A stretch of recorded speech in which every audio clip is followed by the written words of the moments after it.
ঈদের আগে গার্লফ্রেন্ড যখন তার বয়ফ্রেন্ডকে ফোন দেয় শপিং করার জন্য, তখন প্রং প্রং প্রং প্রং, জান আজকে শপিং যাব না আমরা? ধুর মিয়া, এই ডেইলি ডেইলি শপিং কি আর তোমার কিনো তো না কিছুই, হুদায় আমারে ঘুরাও, পা ব্যথা যায় হাঁটতে হাঁটতে।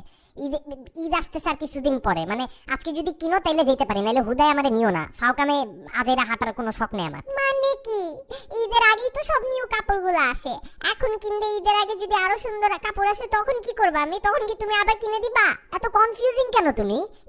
ঈদের আগে বলতে আর কত আগে? 3 মাস আগে থেকে কিনবা নাকি? তাইলে যদি ঈদের আগে কিনতে হয় তাহলে চাঁদ রাতে কিনো, হুদায় আর আজকে গিয়ে কি করবা? একই তো কাজ করবা, 7-8 ঘন্টা ঘুরবা, কিনবা তো না আবার কিছুই। চাঁদ রাত্রে যদি ভালো কাপড় শেষ হয়ে যায়, তাই ডেইলি ডেইলি যে ফলাপে থাকতে হয়, বুঝছো? পাইলেই চট করে কিনে ফেলবো। চলো না এবার তো মনে করো কাপড়ও টেইলারের কাছে দিচ্ছি না, রেডিমেডই কিনবো। আবার অল্টারের ব্যাপার আছে না, উফ, আবার যে মেকআপের ব্যাপারটাও ঠিক করতে হবে। তোমার যে অবস্থা দেখতেছে, আমার তো মনে হয় প্রত্যেকটা মেয়ের বাপ মায়ের মনে করে একটা কাপড়ের দোকান থাকা উচিত নিজস্ব।